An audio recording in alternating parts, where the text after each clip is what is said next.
Bienvenidos chicos, una vez más a su programa de Orlando Comics, su programa de cómics chileno para el mundo. Enos aquí en otro capítulo más para ustedes.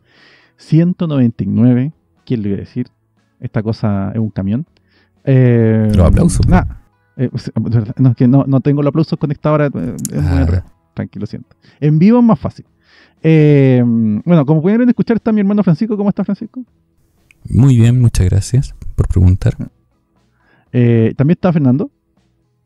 Hola, gente. Y como le digo, este es su podcast Orlando Comics. Hoy, como todos los primeros fines de semana del mes, vamos a hablar de qué es lo que estamos leyendo para el mes de abril del 2022. Y nada, antes de empezar, como siempre, vamos a empezar con las noticias. Fernando, ataca. Dale nomás. Primera noticia, gente. El día miércoles se estrenó el primer episodio de Caballero Luna. La esperada serie, por lo menos por mí, de Caballero Luna. Es Disney Plus. Puros buenos comentarios. Por fin tenemos una serie seria. ¿Cuándo se estrenó? Se estrenó el día miércoles a las 5 de la mañana. Estaba yo pegado viendo el primer episodio. Ah, ¿y la viste? Por supuesto que sí. Le revelaría algunos secretos, pero veanla con calma. Está bien planteada la idea de la personalidad disociativa múltiple que tiene el protagonista, el actor Oscar Isaac, que se inspiró mucho en un tío que tiene justamente este tipo de enfermedad. Así que hay harto trabajo dramático, está bueno el montaje para jugar bien con el tema de los cambios switch de personalidades que tiene en este caso el protagonista. No les diré si aparece el Caballero Luna porque es mejor que disfruten el episodio. Pero en términos generales, ¿te gustó? Son 6. Sí, totalmente. Son 6 episodios, uno por semana, así que paciencia. Tenemos harto Caballero Luna mientras tanto. Eso, no sé, a ver. ¿Comparable a algo esperado? que hayamos visto? Buena pregunta. A Batman Blanco. Pero Rodrigo, aquí está el momento que querías tener la maquinita y lista. Ya te dije. Justamente, ¿dónde está esa máquina? Cuando estemos vivos. Pero no, en serio, ¿se parece a algo? O sea, a veces pinta que es como una especie como de como enfrentar la historia como lo que se hizo en WandaVision, pero con acción. Que en WandaVision la cosa fue más intimista, por decirlo de cierta forma. No sé. Mira, es que en realidad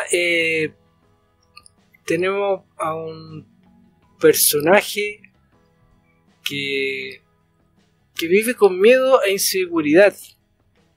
Es como siempre esperando que hay algo que lo persigue el compadre. No sabe qué diablo es. Y eso lo atormenta. Porque hay gente que lo confunde en la calle con otra persona. Y él no sabe por qué.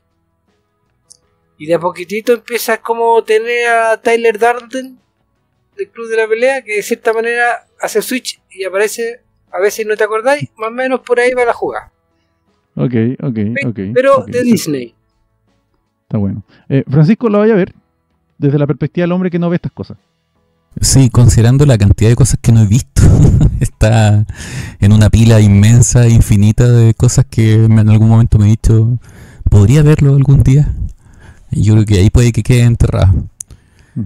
Digamos que yo estoy viendo recién la segunda temporada de Mandaloriano, que está entonces así como que estoy atrasado con la serie. Para llegar al 2022 yo creo que me faltan como unos 3 años de ver todos los días, cosa que no hago. Así que no se ve cerca. Perdón, estoy muy cerca hablando quizás. Voy a hablar de más lejos. Bueno, así que, bueno, a mí me pasa más o menos lo mismo. Yo igual vi Mandaloriano este año. O sea, tampoco es para tanto. Me pasa yo lo que estoy esperando es Daredevil de Disney. ¿Quién sabe cómo va a salir esa? Solo para eso. Tenemos para rato todavía. Sí, esa quién sabe cómo va a salir. Bueno, como sea, esa es la noticia. Fernando, la siguiente noticia, por favor. La siguiente noticia tiene que ver con el estreno de una película que muchos esperan o esperaban fuese algo interesante dentro del universo de Spider-Man de Sony. Estamos hablando de la película de Morbius, el vampiro viviente, protagonizada por un actor desconocido llamado Jared Leto, que lamentablemente la recepción de la crítica y del público que la ha visto no ha sido favorecida. Lamentablemente la gente, un amigo la vio hoy día, dijo: no está bien, pero tampoco está mal, podría haber estado haciendo otra cosa en vez de perder 2 horas de película.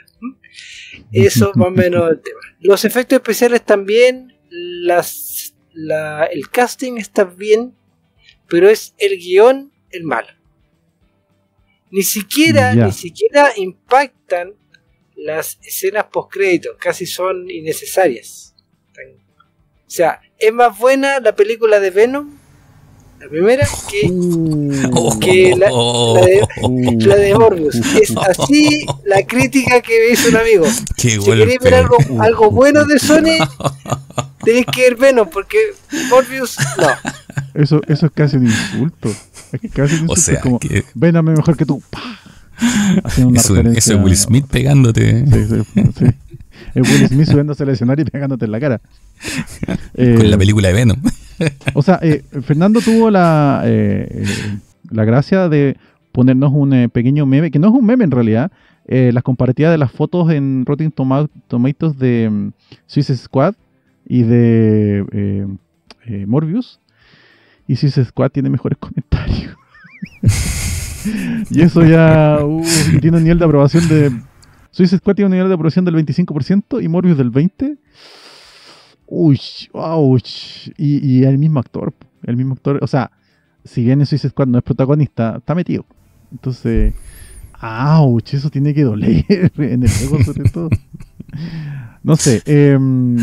Fernando, no, te puedo poner en un problema, pero tal vez no. ¿Esta se sabe cuándo se va a estrenar en Disney?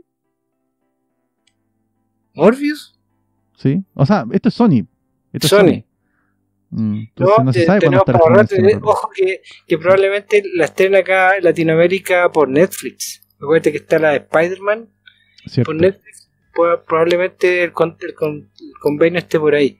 Pero mira, había el título que aparece en la reseña de la tercera, dice: Morbius es algo que pudo haber sido un email. Bueno, en general la tercera los comentarios lo hace Malito, el Doctor Malo. Malito, y sí. se tira esas cuestiones. Y a veces creo que son súper justas. Creo que él hace con intención obviamente de provocar y todo el tema. Pero creo que algunas de las calificaciones que hace sí son justas. No sé, habrá que verla. Pero es que el problema es que ganas de gastar plata en esa, no sé. ¿Tenéis ganas de gastar plata en esa, Fernando? No. Yo tampoco. Me tinca que Francisco menos. No, mira, sí, Rotten Tomatoes dice: Morbius, el vampiro más aburrido del cine de Crepúsculo. Y tiene un 21%. Le fallaste por un %. Oh, perdón. Es que cuando Fernando acompañó la foto, era 20. Subió la aprobación. Y Venom tiene un 35%, ojo. Tiene mejor aprobación que Suicide Squad. El nivel. Sí, esto duele. Oye, yo me acabo de enterar hoy que Jared Leto es Jordan Catalano. ¿Tú sabes quién es Jordan Catalano? ¿O quién fue Jordan Catalano? My Soul Life, sí. Sí, yo nunca me enteré. No sabía, para mí fue revelación. ¿En serio? Pero... Yo creo que ese probablemente fue el mejor papel de su vida, entonces. No, de ahí en más fue descender. No, porque por ejemplo ha hecho papeles en el club de los... Esta que hicieron sobre el problema de las adicciones, el tema cuando no se destruyó la triterapia del SIDA en Estados Unidos, el club de los desahuciados, ¿ya? Allá es el papel de un que está bien bueno el papel, a mí me gustó. Ahora, no caché que era él hasta como la mitad de la película. Cuando gana el Oscar, ¿o no? Creo que sí. Porque ahí se hace de travesti, hace un travesti que está... Sí, gana el Oscar y acuérdate que también gana el Oscar el Matthew McConaughey. Sí, pues, Matthew McConaughey, claro, el protagonista. Sí, no, en el club de los desahuciados. De Dallas Buyer Club.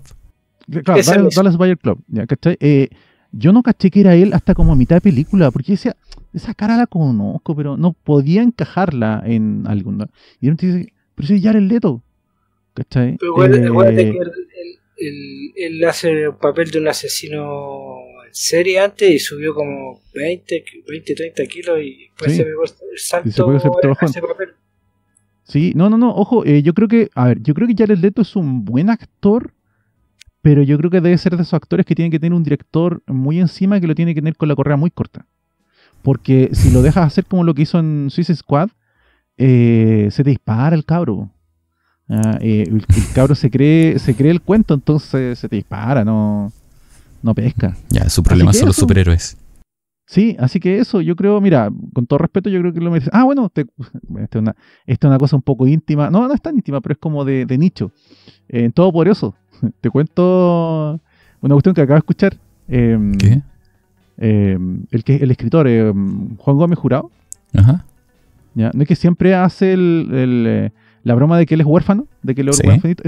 Para los que no están escuchando, Francisco y yo escuchamos un podcast que se llama Todopoderosos, que además Español. tienen un podcast que se llama Aquí hay dragones, que son españoles.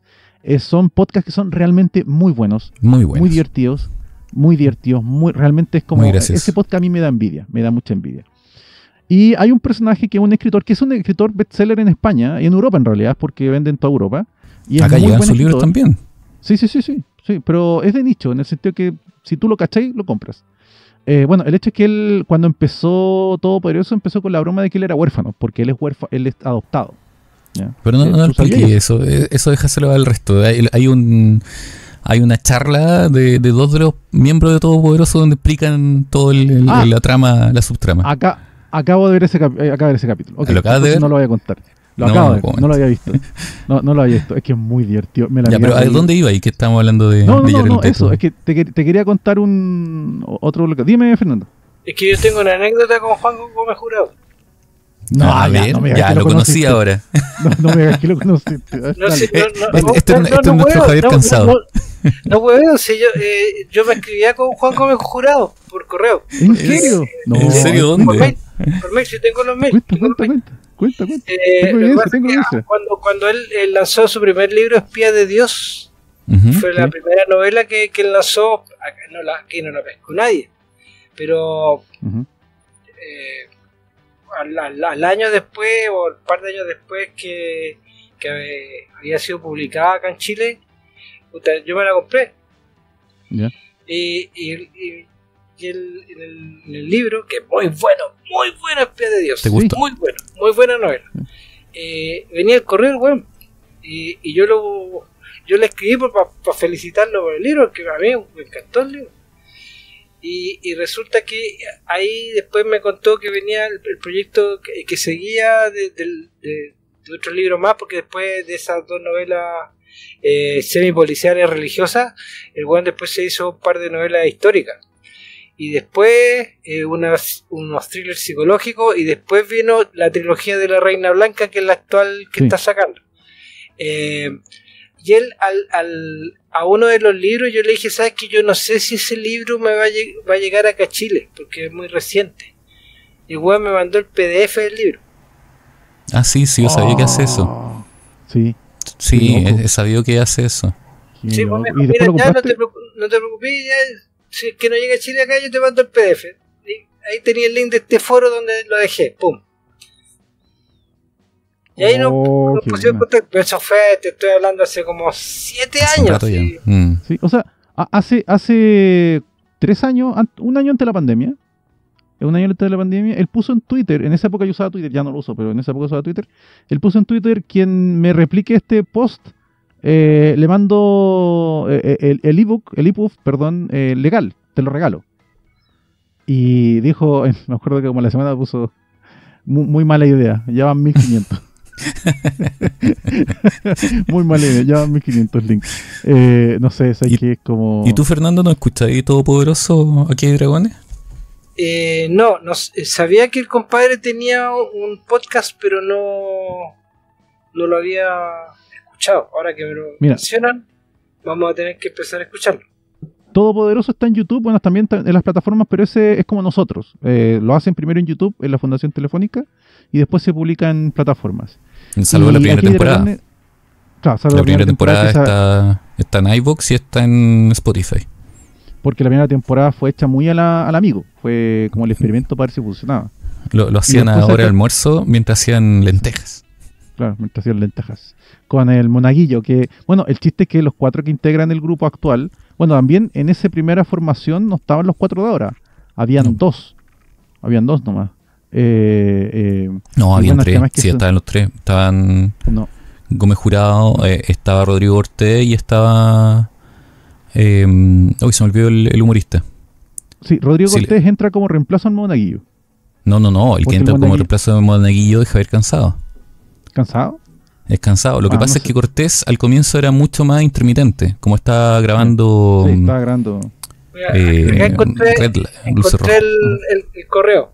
Es de 2008. 2008 ya. 2008, dice, gracias Fernando, te paso el PDF. Estamos hablando del libro El emblema del traidor, que fue una de las novelas históricas de Juan Gómez Jurado. Hace rato. Envidia, viejo, envidia. Yo tengo un correo respondido por Alex Malif.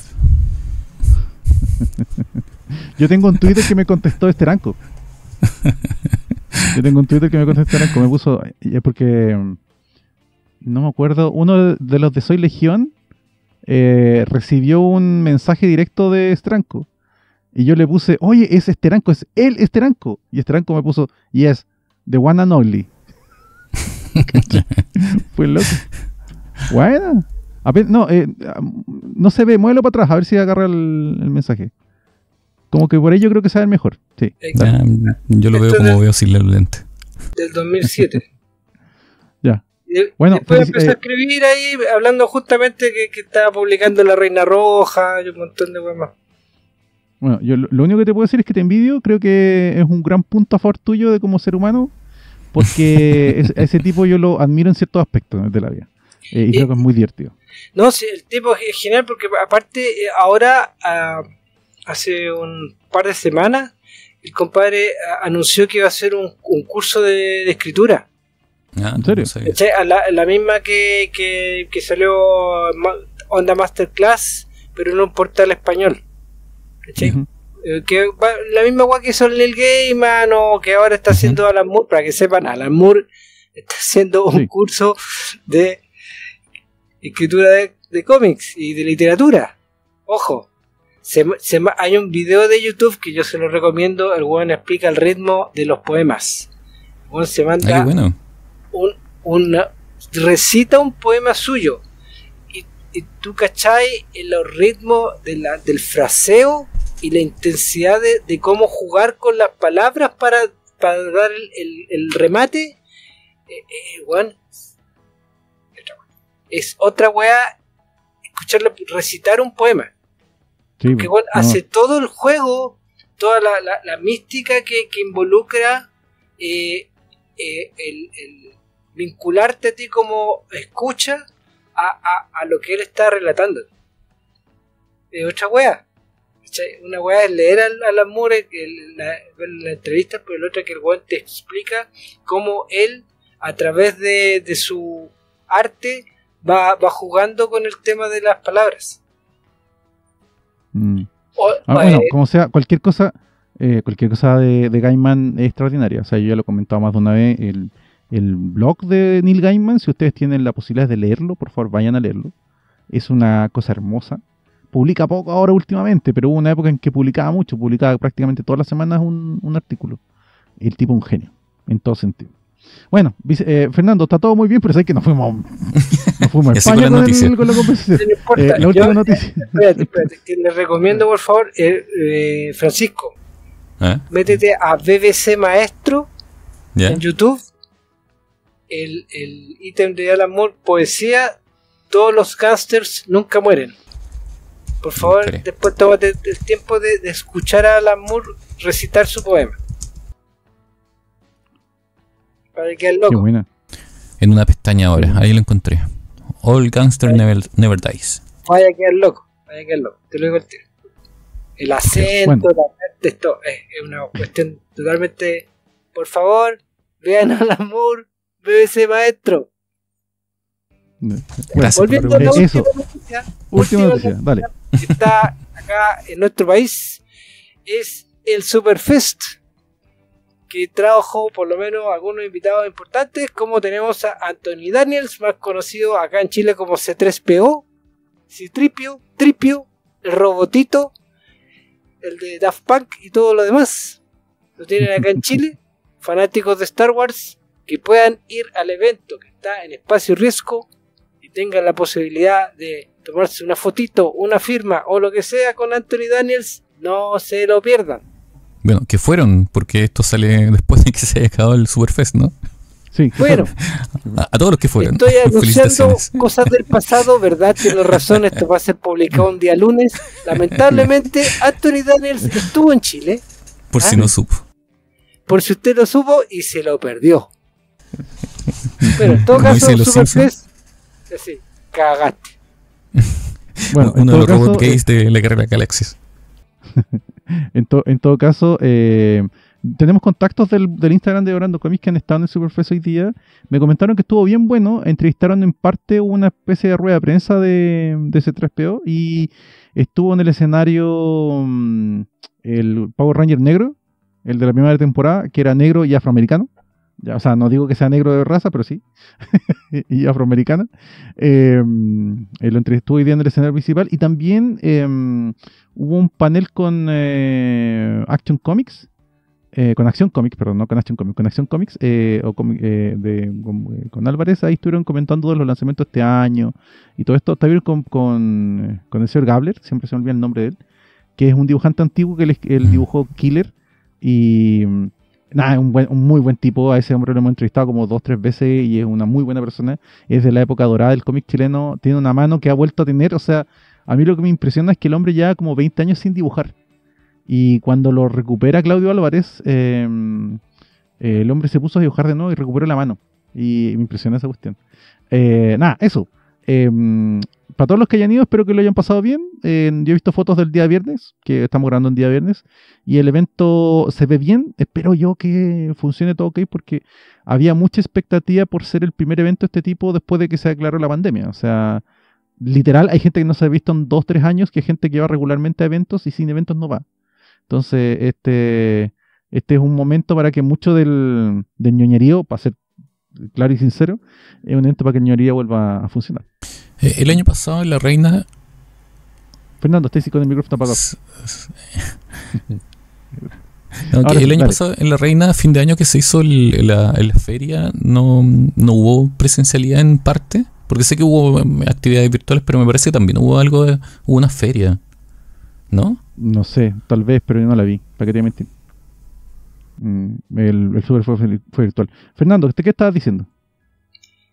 Lo que estaba diciendo es que hay que recordar que por lo menos 3 conocidos que están en el Artisale, que está Darío Brizuela de Argentina, que ha venido varias veces a Chile, que es un dibujante que está muy vinculado a los trabajos de DC Comics y de Marvel, principalmente en las franquicias más tiradas a figuritas de Lego y también a Scooby-Doo. Por si acaso, a los que hayan podido, no se pierdan esa gran oportunidad. Y tenemos también a Geraldo Borges, que comenté hace un tiempo que Geraldo había participado en un especial, que es el especial de romántico que tiene DC Comics en febrero, donde él dibuja la historia de Peacemaker. Probablemente haya llevado copias también al evento.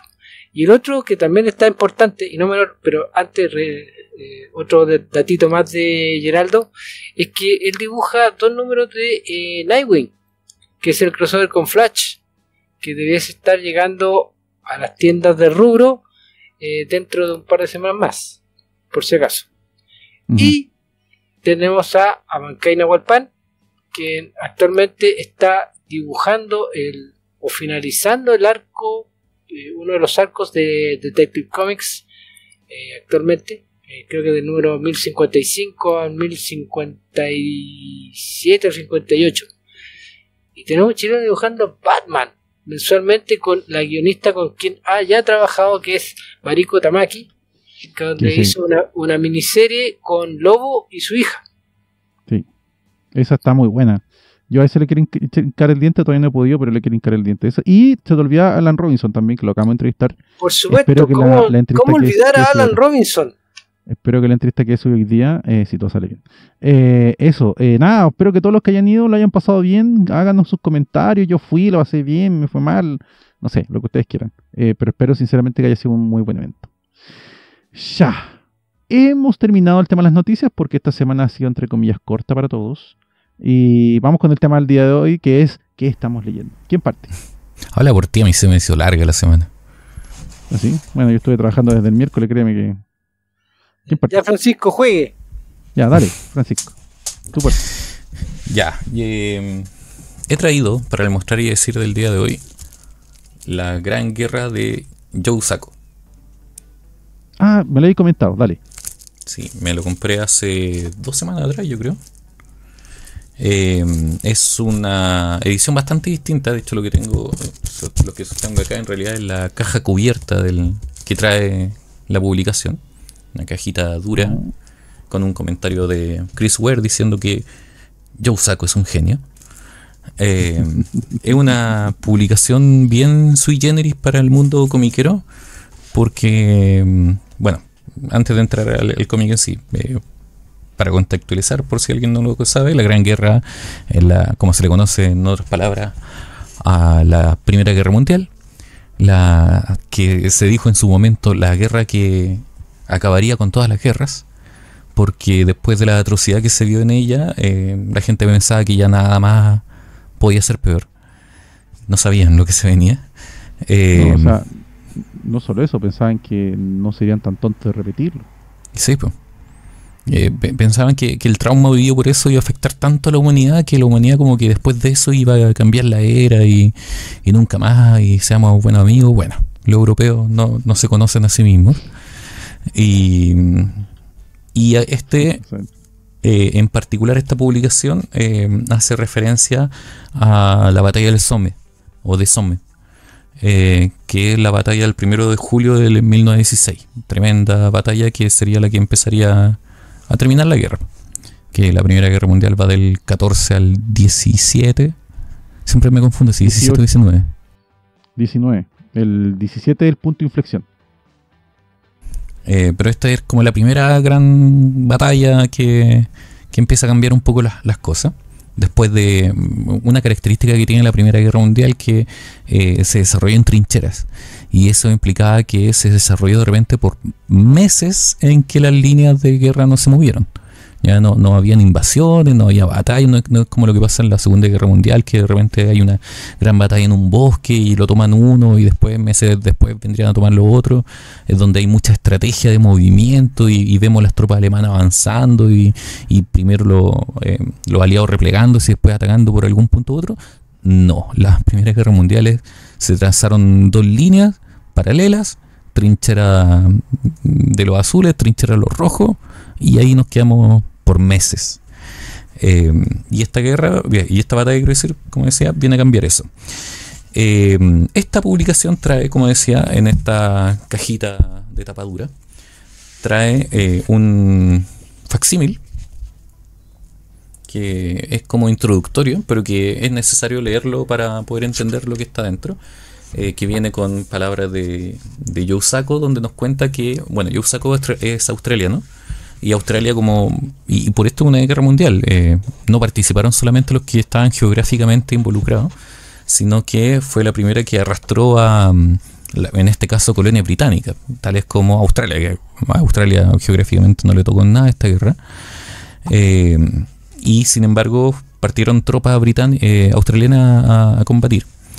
Y Joe Sacco cuenta que, bueno, para ellos, como para toda la parte del mundo involucrado, son fechas especiales. Son fechas que se conmemoran, que se recuerdan, que hay mucha historia sobre eso, mucha historia de los sobrevivientes que hubo.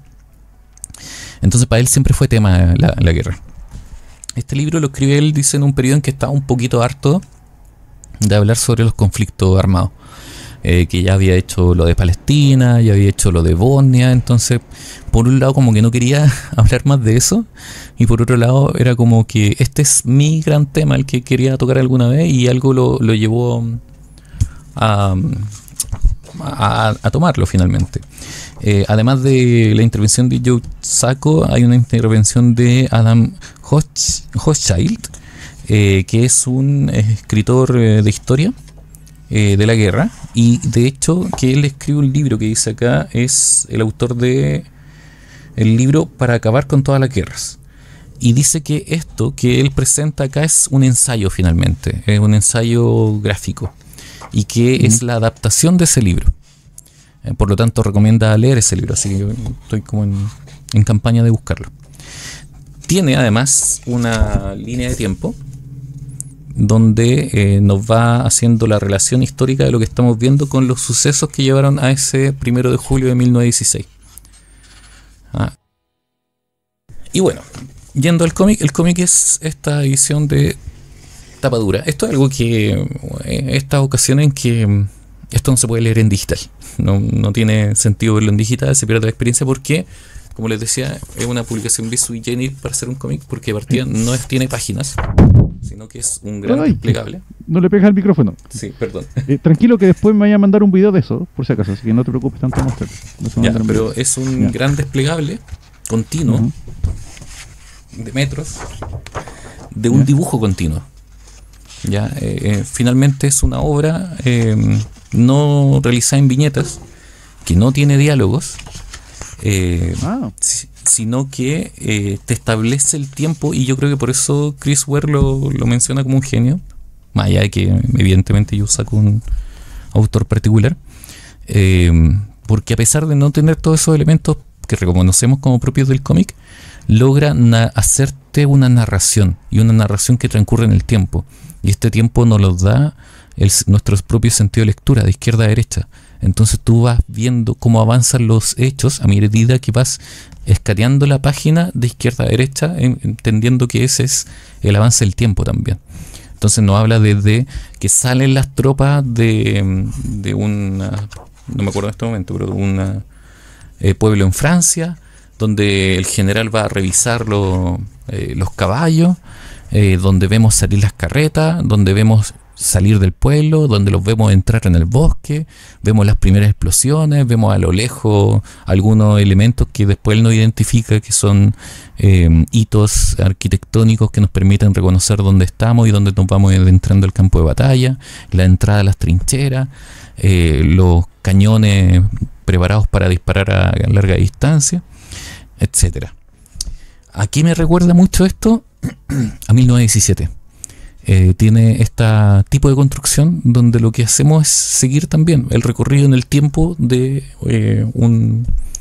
unos soldados, y que nos van mostrando cómo es internarse entre la línea enemiga, pasar a través de ellos, cruzar puentes hasta llegar hasta donde se ha movido la línea de enfrentamiento entre las fuerzas opuestas. Como digo, es muy distinto a lo que uno puede esperar un cómic. Me parece muy poco recomendable a quien hoy, evidentemente quiera leer un cómic con diálogos, con viñetas, episódicos como tal. Es una obra distinta que nace a partir del lenguaje del cómic. A ver, yo tengo un par de preguntas.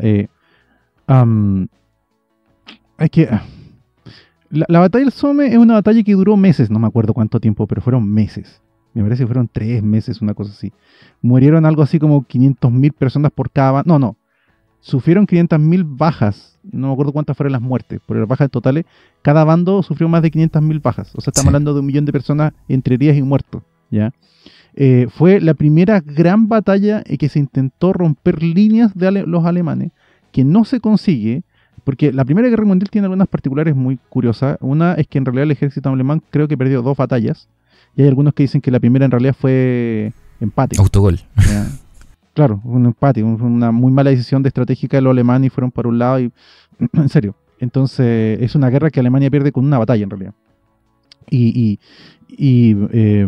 habían tenido un avance, o sea, llegaron hasta Francia, más o menos lo mismo que la Segunda Guerra Mundial.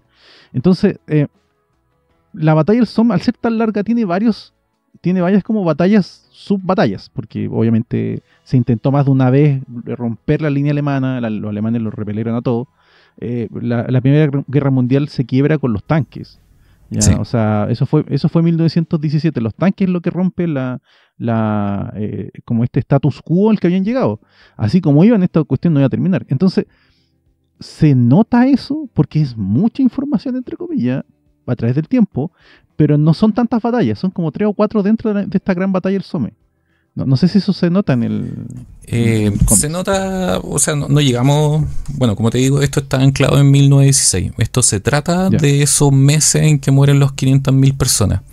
De hecho, hay un texto al inicio que te habla, que es el relato de un ex general de la batalla, de las tropas inglesas, que se suicida 2 meses después, porque no puede soportar el vivir con el recuerdo de la muerte y heridos que presenció en la batalla. Él deja una nota diciendo que desde el 1 de julio de 1916 no ha podido seguir viviendo y opta por acabar con su vida, lo que nos habla de la brutalidad de lo que fue esto. Esta fue una batalla que más que nada se desarrolla con artillería, con intentar socavar la resistencia del frente, bombardeándolo a distancia. Y lo que hace, de hecho, las páginas centrales, las páginas de batalla son un caos. Tú ves explosiones, tú ves los soldados, pero cuesta mucho decir para dónde van. Cuesta mucho decir cómo están combatiendo. Es casi como que esto se trató en algún momento de bombardear a los soldados, fueran del lado que fueran. Tirarle un bomba ahí a donde se sabía que estaba la batalla nomás. Y casi una suerte como medio azarosa de veamos si con eso logramos ganar. Pero no da la sensación, la descripción gráfica de un ataque como muy de una estrategia muy bien establecida donde tú armas un surco ni nada. De hecho, yo te diría que, bueno, no solamente yo, hay varios historiadores que califican que la Primera Guerra Mundial lo que hizo fue demostrarle a los europeos algo que nosotros entendemos claramente ahora, pero que en esa época no se entendía, y esto no es broma. Se demuestra en la práctica que la aristocracia no necesariamente podía dirigir tropas. En ese momento se creía que la gente que era aristócrata, que había nacido en la aristocracia, estaba preparada para mandar tropas. Y que por default sabían de estrategia militar. Lo que nosotros entendemos ahora que es una estupidez, pero así se pensaba en ese momento. Y la Primera Guerra Mundial demuestra eso. Porque la Primera Guerra Mundial para muchos es calificada como la última de las guerras antiguas y la primera de las nuevas. ¿Ya? Hay otros historiadores, yo estoy más bien con el segundo grupo de historiadores que dicen que la Segunda Guerra Mundial es eso. ¿Ya? La primera no lo es. La primera sigue siendo una guerra de las antiguas, pero con material de guerra más moderno. ¿Ya? Entonces, ¿cuál es el tema? En esa época los cargos oficiales o los obtenías siendo aristócrata o los comprabas. Olvídense de la academia militar, de que tú entras a la academia y sales como oficial. No. Esto tú comprabas los cargos y te nombraban teniente o alférez y de ahí subías a capitán, creo, en el general. Siempre había sido así. ¿Ya? Y en parte en la batalla del Somme, las torpezas de ambos bandos, porque aquí no hubo ganador al final de cuentas. No, pues. La batalla del Somme quedan tablas. Sí. ¿Ya? Al final de cuentas, como que los dos lados dijeron, ¿sabes qué? Perdimos tanta gente que ya no podemos seguir peleando, entonces detenemos esto. La forma en que funcionaba la Primera Guerra Mundial era muy extraña. Habían horarios para disparar, porque si no se acababan sin bala y no podían seguir peleando, así que habían llegado a acuerdos de este horario a este horario, disparábamos, después no disparamos. ¿Ya? Habían días también para la batalla, habían días no batallaban, ¿ya? Para darse un descanso. La Primera Guerra Mundial tiene elementos, o sea, de origen, es un origen sumamente absurdo. Todo el tema, yo supongo que ustedes habrán escuchado de Franz Ferdinand, sí, todo eso es una real imbecilidad. Claro, es una real imbecilidad todo lo que fue. Y mira la palabra que inventé. Entonces, no sé, a mí la Primera Guerra Mundial, curiosamente, tú tienes mucho más de la Segunda que de la Primera. Estudiar la Primera Guerra Mundial es más difícil, porque además esta inmovilidad hace de que todos los relatos sean más o menos de lo mismo. de la penuria de la trinchera, de todos los problemas que habían en las trincheras. Tuvieron una peste de piojos, y resulta que en esa época lo que hacían era lavar las ropas al vapor. Las metían en grandes como tuberías en donde se daban vueltas y se lavaban al vapor y salían lavadas al final. ¿Cuál era el tema? El tema es que eso no mataba a los piojos. Entonces la ropa salía entre comillas limpia, pero con piojos. Y después los piojos empezaron a transmitir enfermedades porque hubo tantos que empezaron a evolucionar en una peste mayor. Eso es la Primera Guerra Mundial. La Primera Guerra Mundial es asquerosa, es brutal. Y no sé, que haya escogido el Some Yousaku me llama la atención.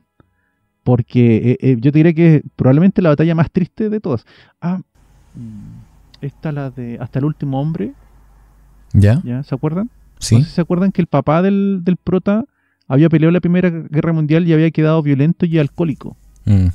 Él es una manifestación de todo lo que se vivió en la Primera Guerra Mundial. O sea, fuera del hecho que estamos hablando de la cantidad de mutilados que hubo, el daño psicológico fue aterrador. Bueno, y eso parece que es algo que se repite conflicto a conflicto con los sobrevivientes. Bueno, hasta hoy día. Es el tema. El estrés postraumático de guerra es real. Sí. Claro, uno cuando ve películas gringos que se tratan de eso, uno lo único que puede pensar es, bueno, ¿para qué se meten en la guerra también? Pero ahí tenemos un problema que es el mismo siempre en todo caso, que es que finalmente el soldado va para donde lo mandan. El soldado no hace política. El soldado ejecuta órdenes, está entrenado para eso. Entonces, claro, desde esa perspectiva, los soldados son víctimas también. El soldado es un sujeto deshumanizado, porque después el volver a humanizarlo no se trata. Hay todo un proceso para deshumanizarte y de prepararte para acabar con la vida de otro ser humano y no cuestionártelo y seguir las reglas y seguir las instrucciones. Pero después para el retorno, como volver a tu vida o volver a tener una vida, no. Hay una película clásica que trata de eso, el primer año del resto de nuestras vidas, que de hecho ahí gana un Oscar un compadre que no es un actor, que es realmente un veterano de guerra que pierde las manos, que ya está con gancho de las manos, con garfios. Sí. Y esa película es hermosa, es tremenda, y por muchos es considerada la mejor película de guerra de toda la historia. Y fíjate que yo, cuando la vi, que fue hace poco, la he visto solamente 2 veces, que la dieron en un ciclo en TCM. Estoy de acuerdo. La película es tremenda.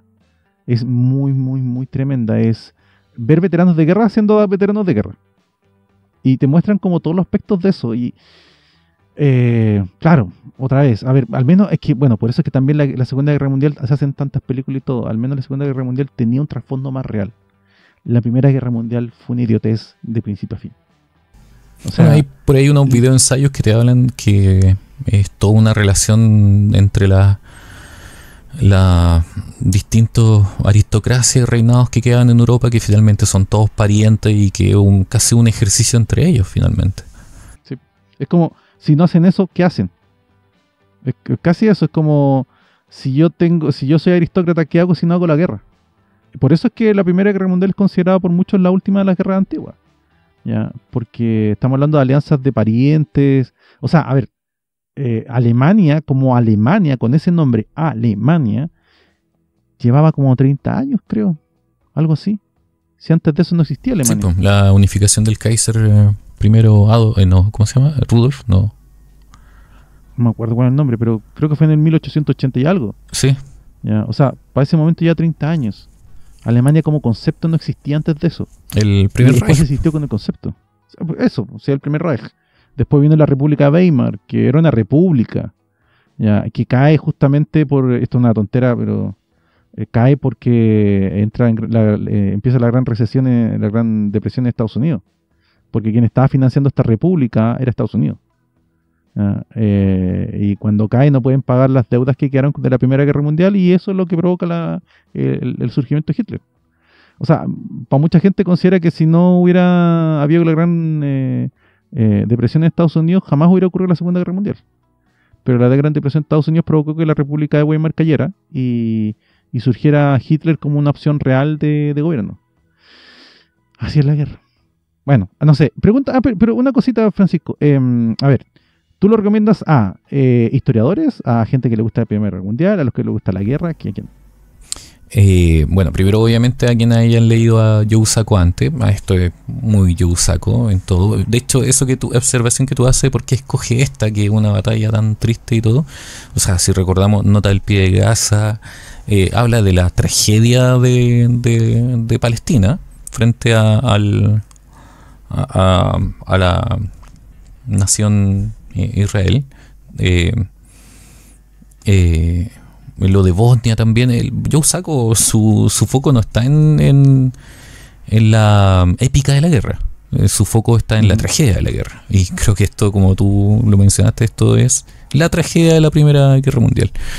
Se lo recomiendo, sí, a historiadores. Yo creo que a alguien que le puede interesar. Insisto, para mí, yo lo hermano mucho con 1917. Es un poco eso. El contarte a través de la acción sin que las palabras sean el motor de tu historia, sino hacerte un recorrido visual. Lamentablemente no es una obra muy barata acá en Chile, entonces creo que para el comiquero promedio, enfrente a lo que cuesta esto y de repente comprarse una novela gráfica que tiene más de lo tradicional del cómic, no creo que sea tan atractivo. Y yo, si no lo hubiera encontrado en su momento en un muy muy buen precio, si bien le tenía echado el ojo, quizás no me lo hubiera comprado. Eso, no sé. Fernando, ¿alguna pregunta? ¿Comentario? ¿Fuiste a ver a Joe Sacco cuando vino a Chile? Sí, pues. Y hablé con él. Yo hablé con Joe Sacco, me faltó decir eso. Está bueno. Sí, de hecho lo mostré, pues sí tengo autografiado mi Nota del Pie de Gaza. Está bueno. Bueno, no sé, mira, a mí me parece que Joe Sacco es probablemente uno de los autores más diferentes que tú sigues. No he leído nada de él, no voy a mentir, no hay ni idea que se equivoque, pero sí creo que es súper interesante las temáticas que él prueba.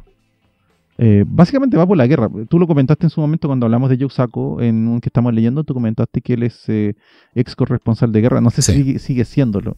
No, yo creo que no. Dale, perdón. Y yo creo que... Bueno, también yo comenté eso, que yo he escuchado entrevistas a ¿cómo se llama esto? Corresponsales de guerra. Y la guerra es un fenómeno curiosamente constante en la historia humana y en especial en Europa. Las guerras, acá en Latinoamérica estamos acostumbrados a los golpes de Estado. Acá tenemos conflictos.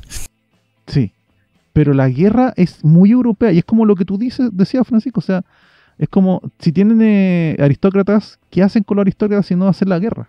No tienen como otra diversión. O se casan entre ellos o hacen la guerra entre ellos, no hay otro camino. Y bueno, la Primera Guerra Mundial de verdad es muy absurda. No sé, Galípoli, todo lo que pasó en otros lados, no sé, de verdad la Primera Guerra Mundial es muy difícil de estudiar porque desde la perspectiva de uno que está en este lado del tiempo, tú no puedes entender por qué hicieron esto. Porque resulta que el de allá estaba con un tratado con el de acá, y el de acá tenía un acuerdo con este, y cuando se murió este, se activó literalmente esto fue una carambola y metieron a todo el mundo adentro, y llegaran corriendo a hacer las trincheras, porque era la forma en que se peleaba desde Napoleón, y ahí se quedaron. Hasta que llegaron los tanques. Los tanques cambiaron todo. Los tanques y los aviones, pero principalmente los tanques. No sé. Dentro de todo lo desastroso que ha pasado con Rusia y uy, se me olvidó el nombre del azul y amarillo. Ucrania, gracias. Lo bueno que ha tenido es que no han corrido todos a tirarse de cabeza a alinearse con uno u otro hasta el momento. No sé qué pasará cuando este podcast salga emitido, pero más allá de la tragedia de Ucrania, que es lamentable y todo, lo bueno es que no hemos tenido un Trump cabeza caliente que ya haya mandado tropa y militarización y ir de frente, porque eso es lo que nos puede traer eventualmente, y eso es por lo cual la OTAN mantiene su aprehensión o su restricción todavía de no meter a Ucrania, porque el momento en que lo mete, sí, lo que considera el Tratado de la OTAN es que nos metemos adentro del conflicto, le pega a uno de los nuestros, nos pega a todos. Bueno, yo solamente diré una cosa, yo tengo igual conflictos con esa decisión que tiene la OTAN, porque la última vez que los gobiernos europeos se quedaron quietos con una invasión, Hitler llegó hasta Francia. Y sí, que esa es la otra consideración. Sí, entonces como que Entiendo por qué lo hacen, porque, bueno, en parte lo que se está, bueno, ya que hacemos el paralelismo, en parte lo que está ocurriendo ahora yo creo que es el temor a la tercera guerra Sí, mundial. Es eso, y es decir, ¿sabes qué? No quiero, porque me están obligando a ir a esto, porque Rusia sabía que iba a pasar esta cuestión, Ucrania también, ya, entonces viene el conflicto de, bueno, los dejamos hacer, y lo otro es que Putin es un personaje tan extraño. Ya lo hemos conversado más de una vez en este podcast.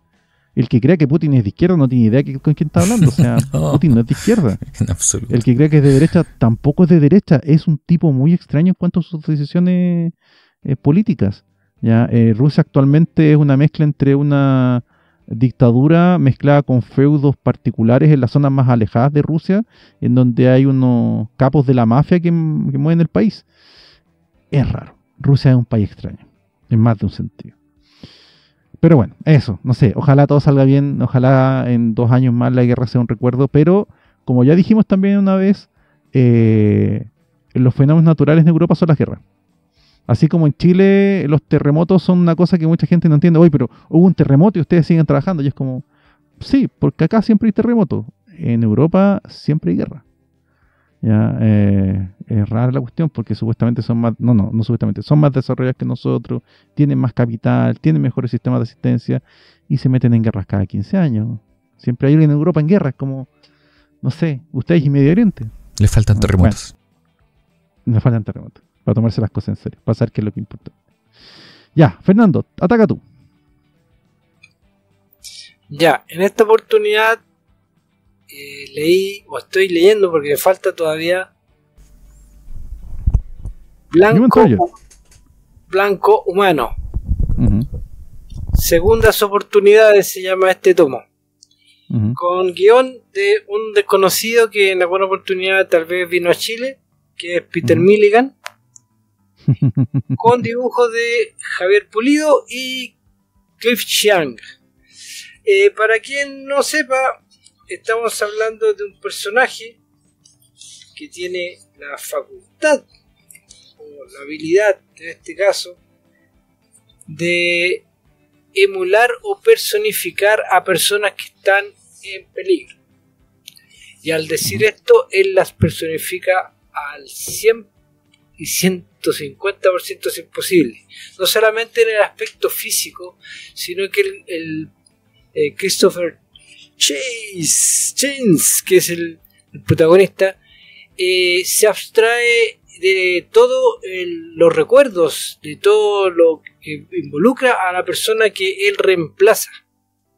Vale decir, él como que se apagara su memoria para ser completamente esa persona que él está reemplazando. Él deja de ser Christopher Chance para ser la persona que él reemplaza. Este es el segundo arco de Peter Milligan, luego de una miniserie. Inicia con que Christopher Chance, no se sabe dónde está, producto de un incendio en una casa, que él estaba reemplazando a un productor de películas que el tipo raptó a su propio hijo para cobrar una plata porque estaba con muchas deudas. Y en el accidente, en este incendio, muere este productor, pero Christopher Chance también queda víctima de este incendio y le tienen que rehacer el rostro. Y el rostro que le hacen es el rostro del productor de cine. Por lo tanto, el compadre asume que es el productor. Se olvida que era Christopher Chance. Y de a poquitito hay otra personalidad que aparece ahí, otro personaje, que el compadre le empieza a atacar a este productor, lo empieza a amenazar. Y resulta que en realidad siempre fue Christopher Chance que se había puesto otra personalidad para despertar a Christopher Chance, que estaba metido en la cara de ese compadre, porque lo había olvidado todo. Lo había olvidado todo después del accidente. Y después el tipo en este caso está en Hollywood, se va a Nueva York, en Nueva York tiene otro caso, y después se va a Boston, otro caso, y después se va a Chicago a otro caso. La gracia que tiene el relato de Milligan está más que nada es un relato muy íntimo, porque el compadre en realidad escapa un poco de quién es, de su misión como el salvador de estas vidas, de estos personajes que requieren de su ayuda, y a la vez él quiere evadirse de él mismo. O sea, prefiere a veces no ser Christopher Chan, sino ser la persona que reemplaza. Y ahí le va jugando un poco cuál vida quiere tomar. Y ese es un gran trabajo que realiza Peter Milligan para ir buscando las diferentes facetas que tiene este compadre, porque hay que recordar que tiene 2 adaptaciones en serie de televisión. Una fue en mediados de los 80 y otra creo que fue por el 2000, 2006, por ahí. Hasta tuvo una aparición o un par de apariciones en la serie Arrow. Este tipo realmente no sabe quién diablo es.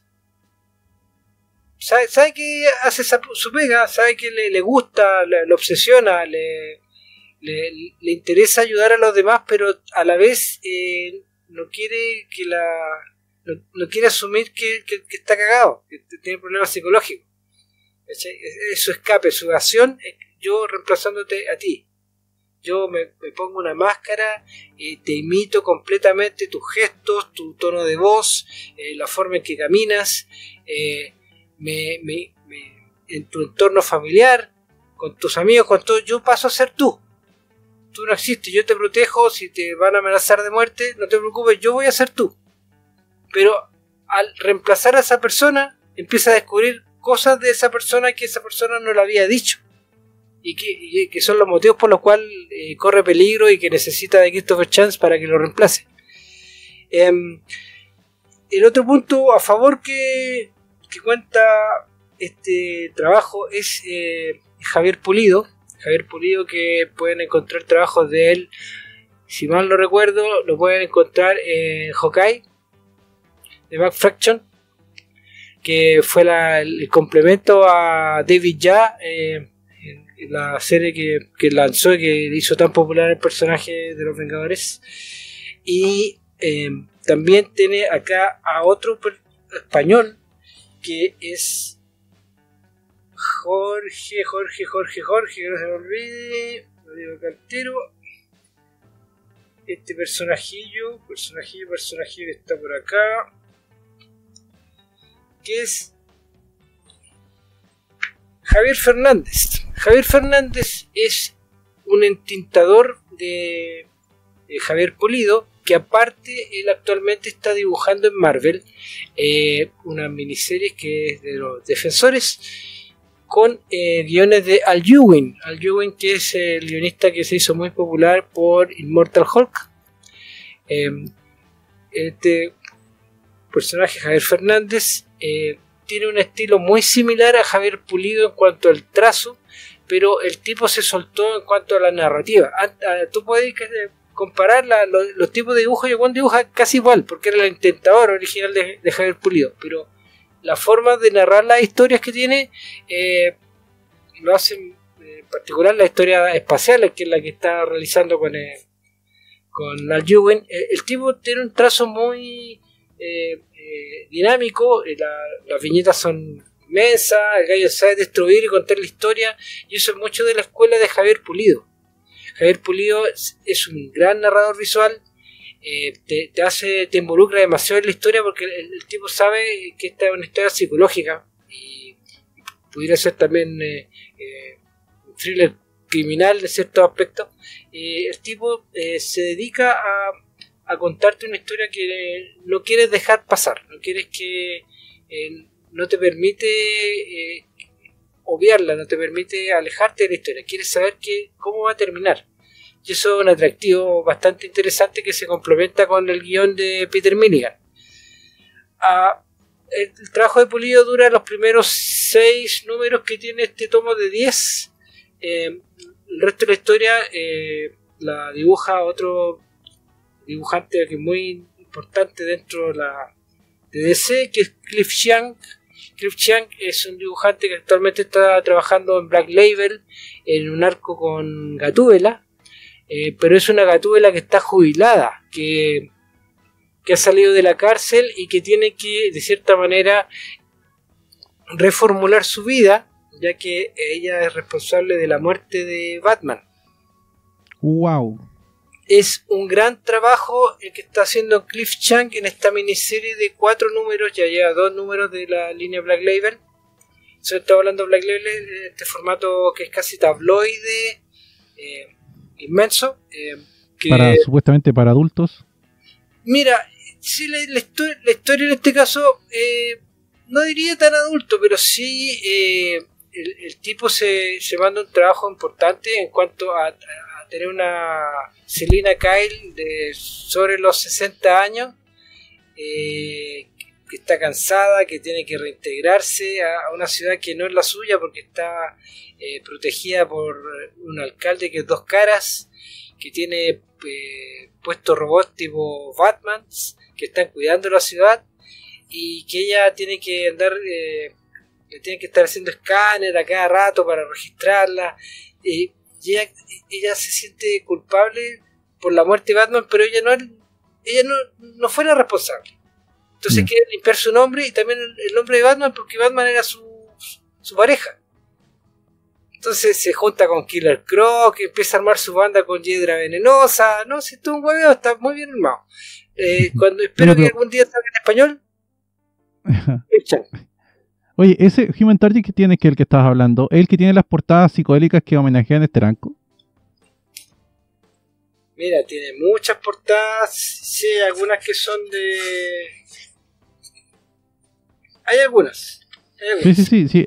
Es que hay un par por ahí que son un homenaje directo a Steranko, diría yo. Sí, hay una bien psicodélicas con los típicos espirales que tiraba Steranko en su portada, solo que Steranko las tiraba en blanco y negro, pero era por razones de impresión más que otra cosa.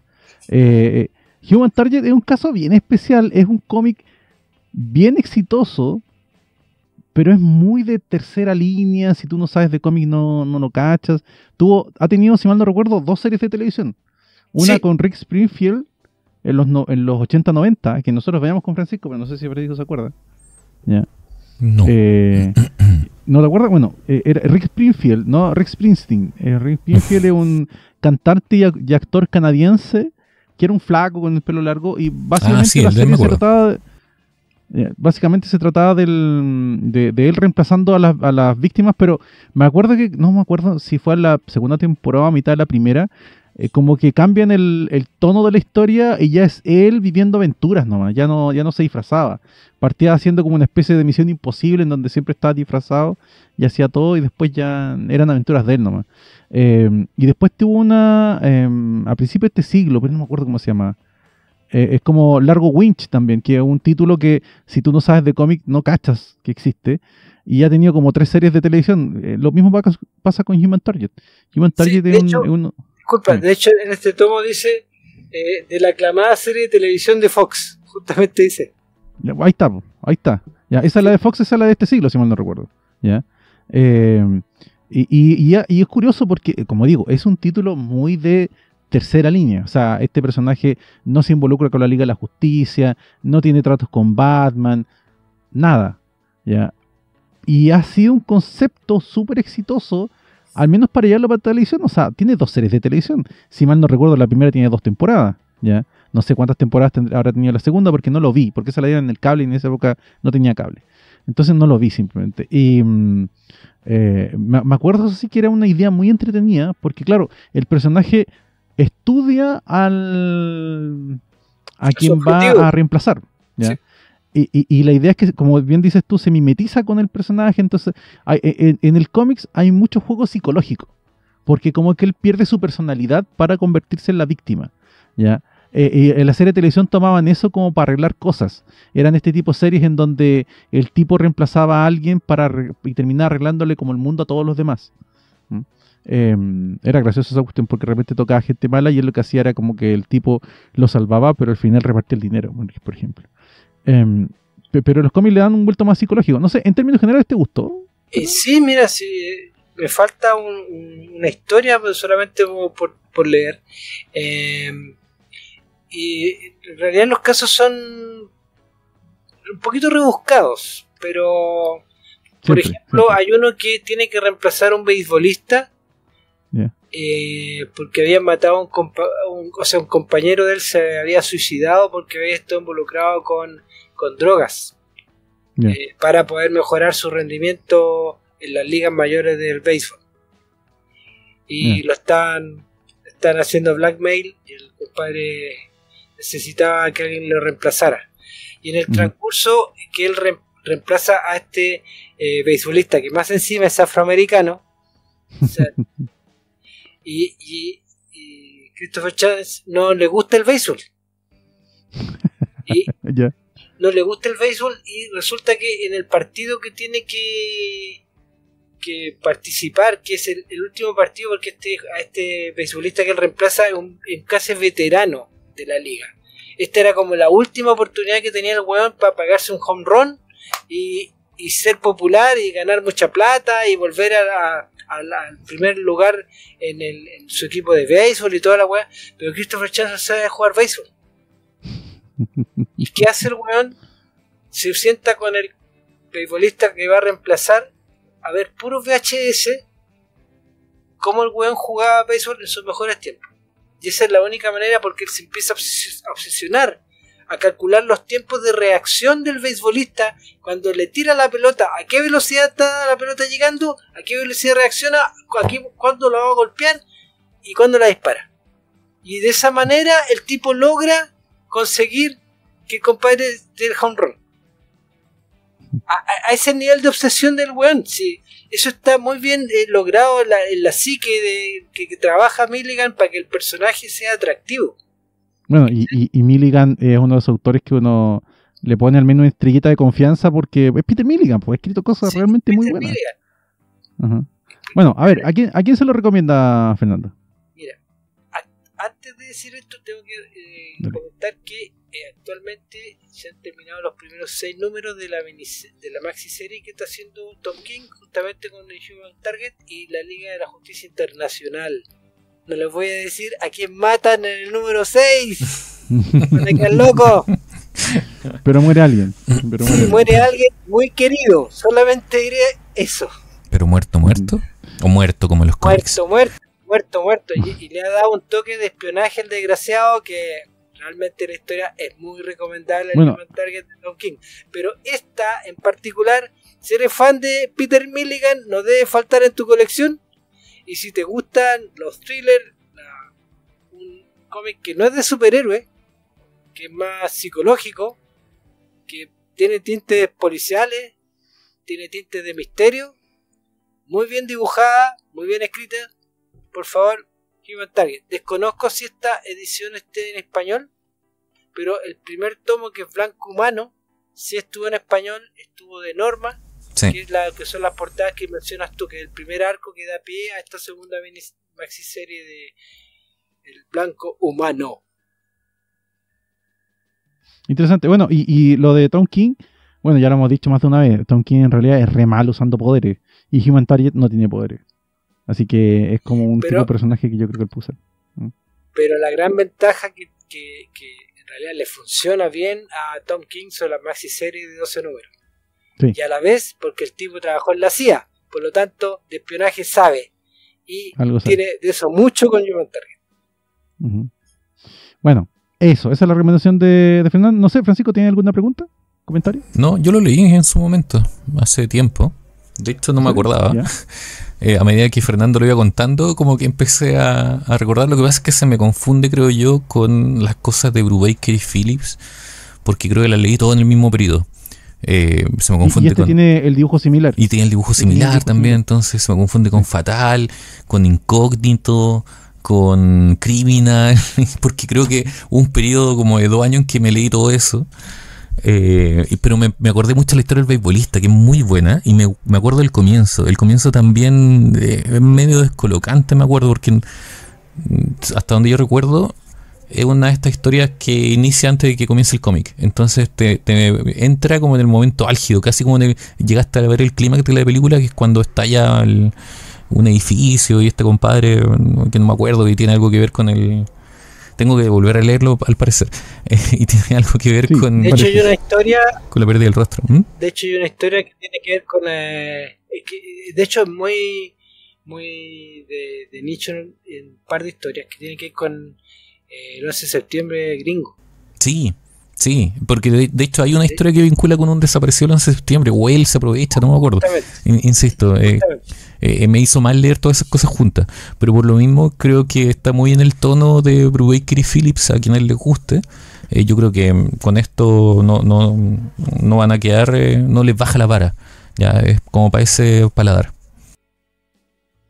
Está bueno. Y qué bueno que leíste algo que... Sí, sorprendente, yo también me sorprendí. Sí, muy loco. Buen punto. Así que ya, tiene el sello de aprobación de Francisco, la recomendación de Fernando. Eso está bueno. Ya, ahora voy yo. Yo voy a hacer un poco de trampa porque no traigo un cómic exactamente. Bueno, a diferencia de lo que hizo Francisco, que tampoco traigo un cómic exactamente. Yo traigo esto, que es el Grandes Autores de Frank Whiteley, ¿ya? Que es un cómic que es una recopilación de historias donde participa Frank Whiteley como dibujante. Para el que no sepa, Frank Whiteley nació en Glasgow en 1968, y aquí viene un tema que yo no sabía. Su nombre original es Vincent Deignan, ¿ya? Y él se pone Frank Whiteley porque es una transposición de Quite Frankly, o sea, francamente. Él da una vuelta en nombre, no tenía idea, no tenía la idea de que era así. Bueno, Frank Whiteley es un dibujante que lleva mucho tiempo dando vuelta en América, en los grandes. Y no se mareaba. En DC, claro, también está dentro del paquete de autores que DC recogió para su Vértigo, para su sello Vértigo. ¿Ya? Así como tomó muchos guionistas, que en realidad principalmente agarró guionistas, sí agarró algunos dibujantes, y uno de ellos es Frank Whiteley. Frank Whiteley, para el que no lo conozca, mal. La primera cosa que uno puede decir de Frank Whiteley es que tiene un estilo muy reconocible. Es una especie de Miñola en su estilo, en el sentido que tú ves un dibujo de Miñola y tú dices, esto es de Miñola. Tú ves un dibujo de Frank Whiteley y tú dices, esto es un dibujo de Whiteley. Lo que es una ventaja y una desventaja. ¿Por qué? Porque cuando tú tienes un estilo muy... Claro, aparte, y todos tienen una forma un poco voluptuosa, pero de grasa, no de músculo. Tiene un estilo muy europeo también, para que estamos con cosas. Tiene un estilo muy, muy francés. Ya me recuerda mucho lo que leíamos antiguamente, la Asimov, cosas así. El estilo que tiene Frank Whiteley. Pero a la vez, cuando tú lo haces coincidir, lo macheas con un autor, con un guionista, ahí está Fernando mostrando que él conoce a Frank Whiteley. O sea, por favor, Fernando. Está mostrando que Frank Whiteley conoce a Fernando. Claro, Frank Whiteley conoce a Fernando. Con Fernando, eso de los 6 grados de separación se reducen a 2. Uy, sí, de verdad. Conozco a Fernando a Whiteley. Y está con Flex Mentalo, que para los que no nos están viendo, para los que solo nos están escuchando, ahí Fernando estaba mostrando una foto con Whiteley y Flex Mentalo, que es uno de los primeros títulos en los que participa Frank Whiteley en Estados Unidos. Flex Mentalo, que es de Moore, si mal no, o sea, de Morrison. Y nada, aquí hay una recopilación de textos que están... este tipo de colecciones son... va a ser trampa a un comprador. Porque básicamente te tiran un buen título y te meten aquí un montón de cosas que no pueden ir en otro lado y te lo venden. Y yo lo compré porque en realidad estaba súper barato. Lo compré un día de eso de Laura Luca, entonces estaba como... me alcanza. Y lo compré por eso. Esta es de la clase de cosas que antes las editoriales Forum y 5 te encajaban en los números de 36 páginas. Claro. Ahora ya no tienen cómo salir así, así que está bien siento yo la idea del recopilatorio. Sí, o sea, a ver, si te gusta el autor, yo creo que es una muy buena forma de tener un trozo de relatos que no están en otros lados, básicamente. Aquí, de hecho, hay relatos de la época en que él estaba trabajando en The Big Book of Weirdos de USA, que es el gran libro de las cosas raras, por decirlo de cierta forma, de traducción en Estados Unidos, que fue uno de sus primeros trabajos en Estados Unidos. De los raros. Que, si mal no recuerdo, fue en un sello que es como, o que era, no sé si estará funcionando, un sello que era subsidiario de DC. DC tenía un sellito chico en donde tiraba un montón de autores, publiquen lo que quieran, y si sale algo bueno de ahí, me lo llevo. ¿ya? Partió ahí. Entonces aquí hay, de hecho, hay sus primeros trabajos que están publicados en esta historia son en blanco y negro, que para el que sepa un poco de los gustos gringos de cómics, sabrá que cómic en blanco y negro es una cosa muy rara. Y no vende. Es bien rara. No vende para los gringos si no tiene color no se vende. Por algo colorearon las películas en blanco y negro, en serio. Pero aquí lo unen con una serie de guionistas y hay unas historias bien buenas. Aquí, por ejemplo, una de las que más me gustó se llama Juguetes Nuevos, que es con Grant Morrison. Yeah. Que es como Toy Story, pero retorcida. Te cuentan la historia de un... Ah, Fernando lo leyó. Te cuenta la historia de un juguete que era soldado de guerra, un juguete, y que sufre estrés postraumático de guerra, lo casan con una Barbie, la Barbie se va, y se llama Juguetes Nuevos porque justamente el problema que tienen los juguetes es que llegan nuevos juguetes. Entonces vas perdiendo tu espacio y te sacan de... Y claro, viene con una serie como de reflexiones de ustedes no lo entienden, ustedes son marionetas, son solamente juguetes para los otros y los van a desechar. En realidad ustedes nunca tuvieron libertad, hacen las cosas porque alguien más se los ordena. Que claro, que es la niña que es dueña de los juguetes. Es una fumada, sí, pero está bien bueno. Es una historia corta, eso es lo otro. Es una recopilación de historias cortas, ¿ya? De diferentes autores. O sea, a ver, les voy a contar más o menos los autores que hay. A ver. Está, por ejemplo, Carl Posey como guionista, Grant Morrison, Dossel Young, Browning Carlton, Doug Moench, ¿ya? Robert Roddy, Graham Wilson y otros más, Bruce Jones, ¿ya? Y también, por ejemplo, otra que me gustó mucho, que obvio, es esta habla sobre Destino, el Jardín de Destino, con Neil Gaiman, el guion es de Neil Gaiman. Es una hermosa poesía, ¿ya? Eso lo leí. Es una muy hermosa poesía. ¿Lo leíste? Sí, está muy bueno. Estoy bien, estoy en una racha de idea. Sí, como que wow. ¿Ya? Bueno, eso, a ver, obviamente no hay una conjunción, y de hecho, curiosamente, una cosa que yo esperaba que no ocurre, es ver una evolución en el dibujo de Frank Whiteley. En realidad, el dibujo Frank Whiteley llegó, yo creo, a América, a Estados Unidos, con su dibujo tan ya como consolidado su estilo, que ha variado poco. Yo diría que la mayor diferencia está en el coloreado y en el entintador. Los entintadores le hacen cambio a los dibujos, pero el dibujo de Frank Whiteley en sí mismo no le he visto mucha variación desde la primera historia, que como digo, aquí hay una recopilación de primeras historias de Frank Whiteley hasta mucho tiempo después. O sea, de hecho, me parece que ya he visto, claro, las primeras historias son de 95, por ejemplo. ¿Ya? No, miento, del 86. ¿Ya? Hasta el 2000 prácticamente hay historias involucradas aquí, ¿ya? Y no hay una evolución del dibujo. El dibujo de Frank Whiteley es casi igual, ¿ya? Es un dibujo muy europeo, pero a la vez tú puedes ver aquí lo realmente genial que tiene Frank Whiteley. A ver, hay gente que lo odia, y yo entiendo que lo odia. O sea, por ejemplo, su dibujo de cosas tan simples como Superman. Acabo de escuchar un podcast en donde critican mucho el Batman de Whiteley con Morrison, porque el Batimóvil, que me acordé mucho que estuvimos comprando hace poco, el Batimóvil de Whiteley es un huevo, es muy redondo. ¿Ya? Dicen que es espantoso, yo concuerdo, es muy feo. Concuerdo con ellos, es muy feo. Pero porque Whiteley busca, tiene una especie de dibujo en la estructura tipo orgánico. Muy europeo también, es como es el tipo que en vez de hacerte los edificios cuadrados o rectangulares te los hace redondos. Trata de como que las estructuras tengan cierto tipo de sensación orgánica, como que sean seres vivos, no estructuras propiamente tal. Es muy poético. A mí me gusta mucho en ciertas cosas, pero no niego que, por ejemplo, que cuando ha dibujado a la Liga de la Justicia, con Morrison también, en Tierra 2, por ejemplo, el Superman con la capita corta es como que... ¿Por qué? A ver, Whiteley, ¿por qué la capa es corta? Se ve tan ridículo de repente, ¿ya? Pero por otro lado, tiene dibujos que de verdad van mucho con la historia. O sea, él y Gaiman trabajando juntos son perfectos, para mi gusto. Yo creo que hay pocas personas que pueden dibujar tan bien una historia de Gaiman como Frank Whiteley, ¿ya? Morrison y él cuando están enchufados, o sea, 3/4 lo mismo. Pero sí, concedo de que el dibujo en sí mismo puede ser bien feo cuando no está correspondiendo con la historia que pretende contar. Y lo otro es que son muy voluminosos, como dije, sus personajes son como que tienen grasa corporal.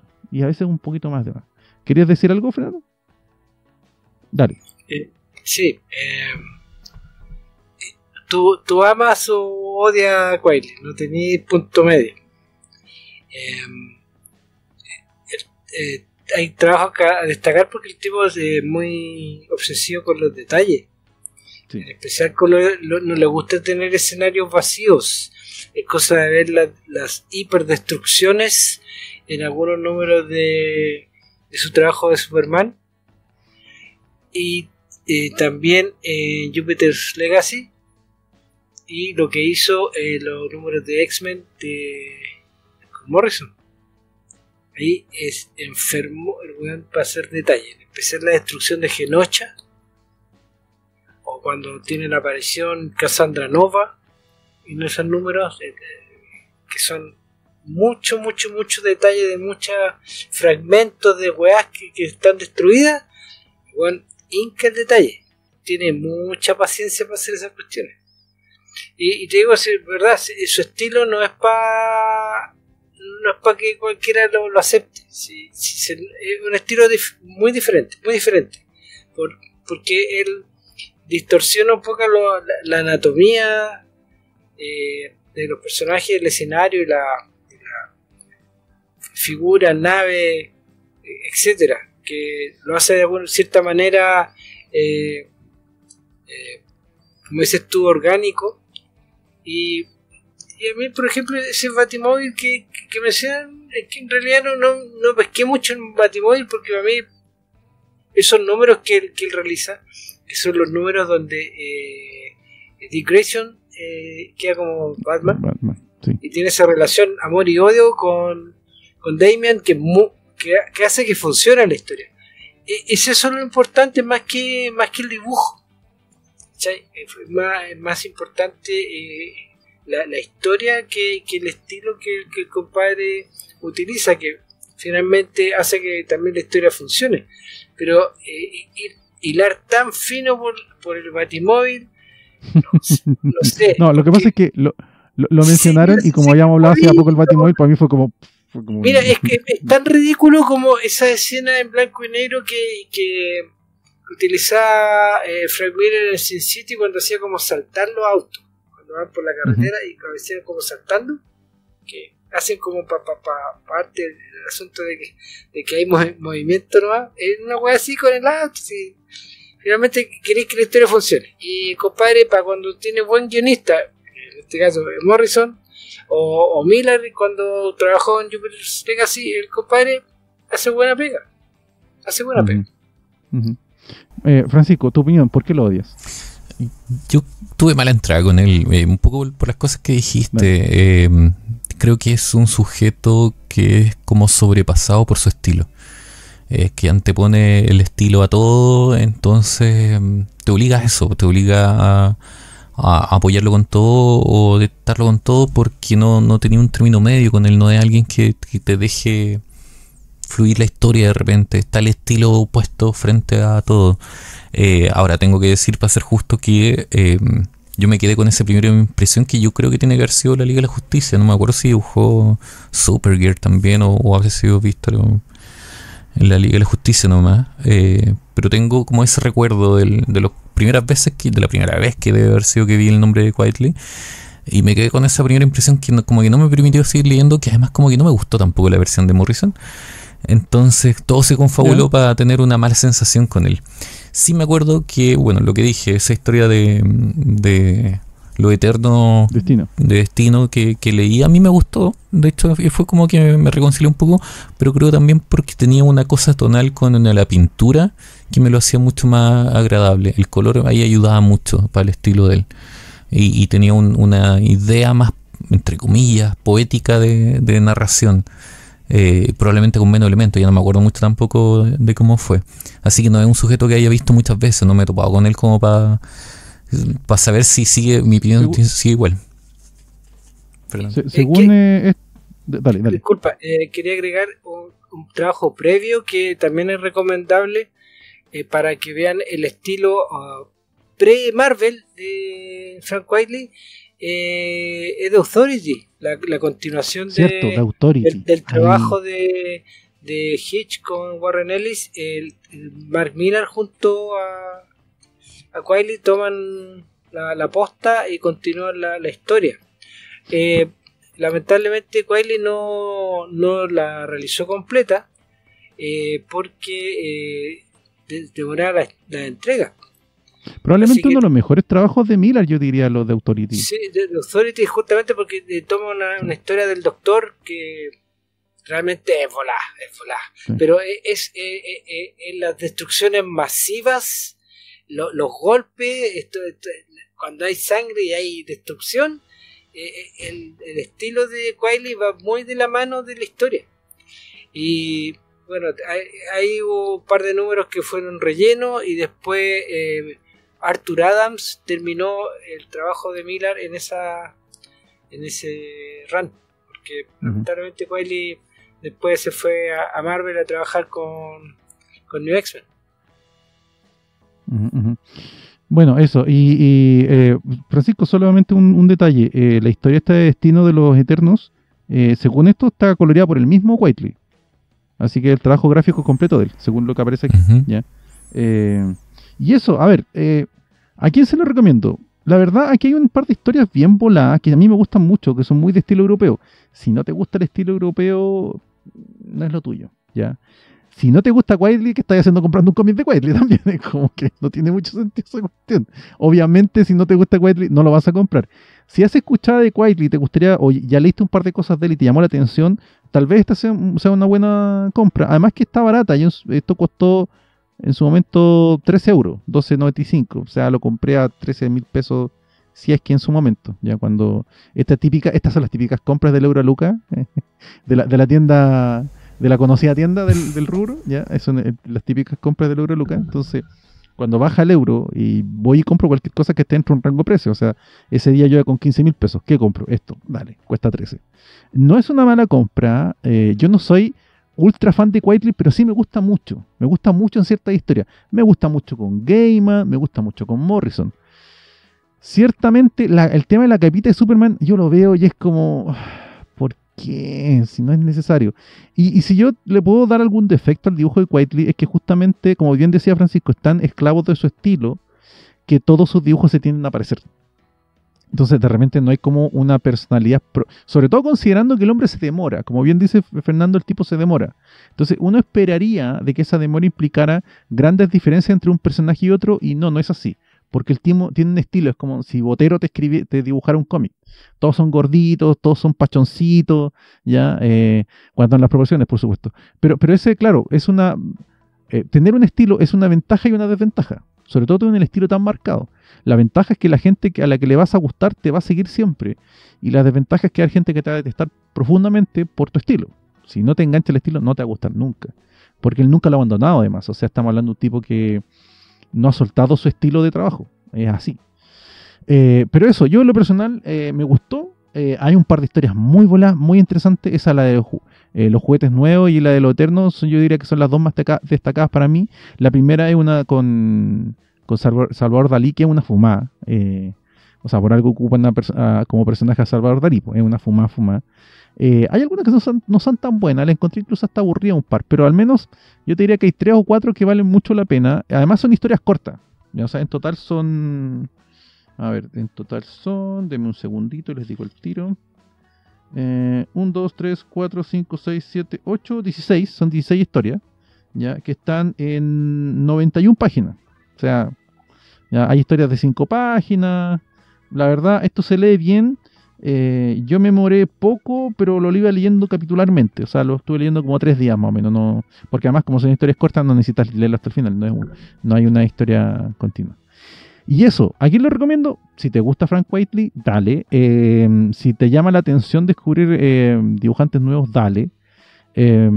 Si quieres leer historias cortas, media fumadas, también. O sea, si tú eres como una especie de coleccionista del Reader Digest, Reader Digest, no sé si se acuerdan. Ya, una cosa así, porque esto es una compilación de historias. ¿Perdón? Tengo varios. Bueno, sí. De hecho, nuestro padre está leyendo Reader Digest, por si acaso. Le puedo llorar. Sí, no, encontró 2 y está leyéndolos todos los días. Le encanta. Así a que mí me lo ofrecen y lo he rechazado. Dale. De verdad, no es broma. Así que eso. Y nada, esto ha sido el capítulo de hoy. No sé si alguno de ustedes dos tiene algún otro cómic para hablar. No, suficiente yo con el que tuve. Súper, sí. Me gustan los capítulos concisos y claritos. Para que le vamos a alargar la vida a las demás también. Bueno, eso ha sido todo. Esperamos que les haya gustado este capítulo. Despídanse. Fernando, por favor. Chao, Lin. Francisco. Chao. Ha sido un gusto. Y no se olviden de comentarnos y compartirnos. No se olviden de recomendarnos. Ha sido un placer estar con ustedes. Cuídense mucho. Chao.